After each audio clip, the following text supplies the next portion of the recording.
My name is Garth.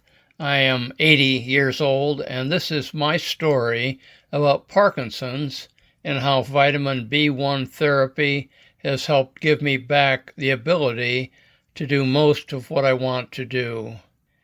My first sense that something was wrong started in July 2021. I was 76 years old, sitting at the dinner table. I noticed the thumb of my right hand would sometimes twitch. It showed it to my wife. We were both baffled as to the cause. I considered it strange, but was only mildly concerned at the time. The thumb continued to twitch off and on until I was troubled and made an appointment with my primary care doctor a few months later. I explained to the primary care doctor that my thumb would twitch. She asked to see it. I could not make it twitch. We continued to talk, and finally my thumb started jumping. She observed the condition and called it a tremor. She asked me to walk while she observed. She said she could not be sure, but she suspected Parkinson's. She referred me to a neurologist, and I was able to make an appointment for 3 months later.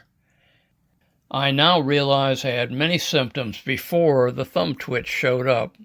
I was having very frequent and painful cramps. The cramps were in my feet, calf muscles, groin, and hands.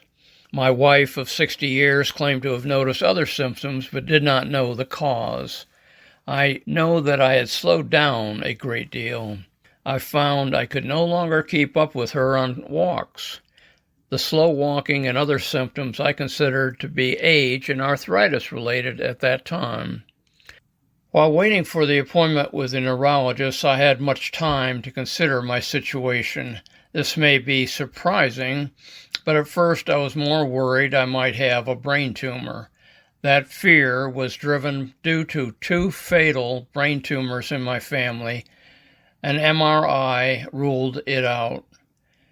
My wife and I met with a neurologist, and after 7 dexterity tests, he advised he thought I had Parkinson's.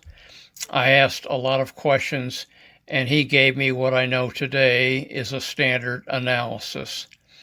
He prescribed Cinnament extended-release tablets 3 times a day. I spent the next several months trying to better understand my situation. I found much available information online. APDA, Parkinson's Foundation, and Michael J. Fox. The information was depressing, although today I recognize it as just informative. I was assuming the worst possible outcome. I started PD boxing for Parkinson's patients. From online sources, I learned the value of exercise to diminish Parkinson's symptoms. I have always been active and enjoy exercise and sports. I searched for a local boxing gym and was lucky to find one that featured Parkinson's classes about 10 minutes from my home. I started PD boxing 2 times a week. I continue boxing today, 1 hour, 2 times a week. I also go to water aerobics 5 times a week, and I work out with barbells, etc. on weekends. I had a follow-up appointment with a neurologist 3 months later. After several unanswered questions, I realized I needed more help than he could offer. I began to search for other options. At the time, I didn't know anyone with Parkinson's. After sharing and talking with several people with Parkinson's and their caretakers, I came to understand I needed a movement disorder specialist. From a friend with Parkinson's, I learned of a dedicated program at a university hospital about an hour away from our home. That was the key. I met with 8 specialists over 2 days at the university clinic. The specialists treated me and explained most all aspects of PD. The second day, I met with a specialist doctor who was director of the program. This doctor has dedicated his career to movement disorder. He gave me additional tests consisting of several hand-feet motions, walking, and a pull test to check my balance. I understand this test is called UPDRS/3 motor skills. I scored 25 on my first visit. I have since been given the same tests on each of my visits to this neurologist, which I will expand upon later. At the time of this appointment, the doctor increased the Cinemet prescription to 1.5 tablets every 5 hours. I am not sure why, because I was not having on-off time problems. I still have no on-off problems today. I decided he knew what he was doing. I am on the same dose today. I had a second follow-up visit with this specialist neurologist 6 months later in March of 2023. This time he gave me a rating of 22. I cannot explain the drop in motor skill rating prior to B1 from 25 to 22. Perhaps my physical efforts with boxing, water aerobics, and weight training had an influence. In May of 2023, I started high-dose B1 therapy. I first learned of thiamine therapy from a fellow boxer. He gave me some information about Daphne Bryan, and I searched for her story. My first exposure was a YouTube interview. I was especially attracted by Daphne's sincerity in describing her experience with high-dose thiamine. I decided to buy her book and see what it was all about. I began the therapy. I also subscribed to the Parkinson's B1 Therapy Facebook group administered by her.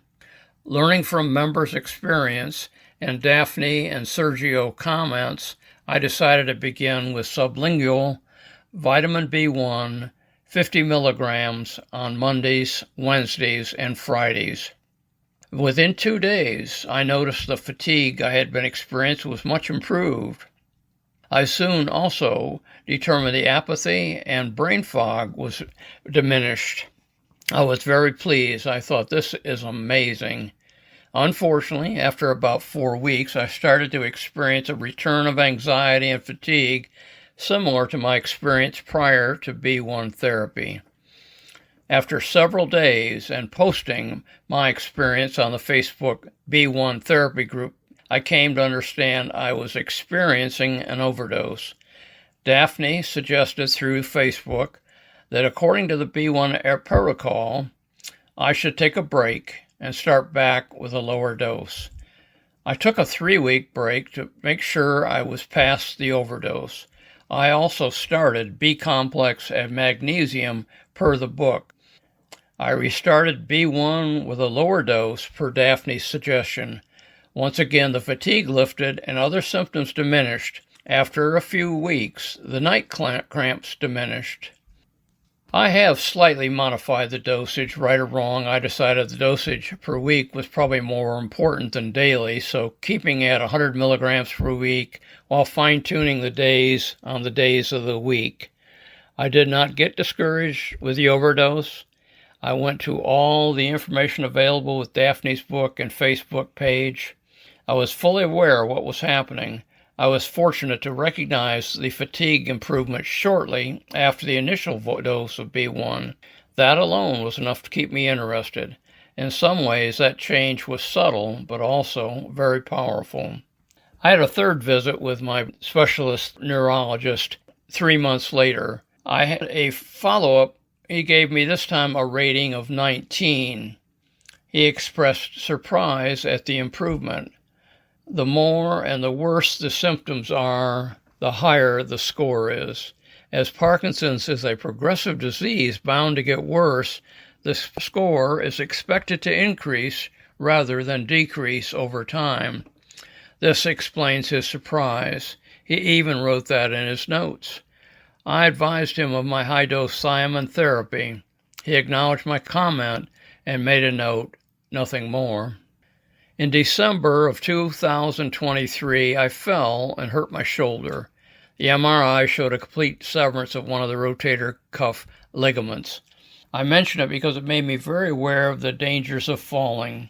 I have several friends with Parkinson's that have had falls. One of them hit his head on falling and never recovered. The fourth follow-up with the neurologist was 10 months after starting the B1. The neurologist this time gave me a rating of 17. I reminded him I was still on B1 therapy. No comment from the doctor. I am very grateful for my introduction to the B1 therapy. I have advised several friends with Parkinson's of my satisfaction and gave them links to the book and the Facebook page. I do not believe any of them have taken my advice. Perhaps that will change if I continue to have good results. Family is very important. I have a wife of 60 years who is very supportive. We have 3 daughters and 5 grandkids that are very supportive as well. The family and several friends joined me in the Parkinson's Foundation Walk for a Cure. Last October, my team raised over $5,000 for the foundation. Today, I still have Parkinson's. I cannot forget that. Symptoms include some memory problems, walking, gait problems, back, shoulder, and leg stiffness. I have taken speech therapy and believe my speech to be acceptable. Mental problems show up as anxiety, confusion, and difficulty with priorities. I think these problems are probably not abnormal to an 80-year-old man, and I'm not overly concerned. My life is good. I am able to do most of what I want to do. I still drive, but limit myself to familiar territory. I am active in church. We enjoy a busy social life. I have a boat and enjoy family boat rides. My wife and I are planning a trip to Brazil and the Amazon next year with several friends. Life goes on. The good news for me is I believe progression has stopped, or at least slowed. I no longer see that image of myself in a wheelchair, unable to care for most of my needs.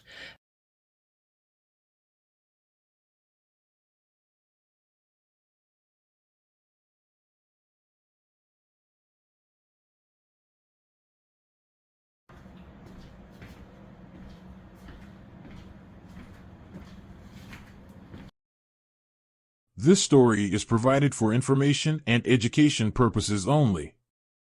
You should consult your physician for advice on treatment, including supplements. Supplements may interact with other supplements, medicines, and other health conditions, so check with your doctor first.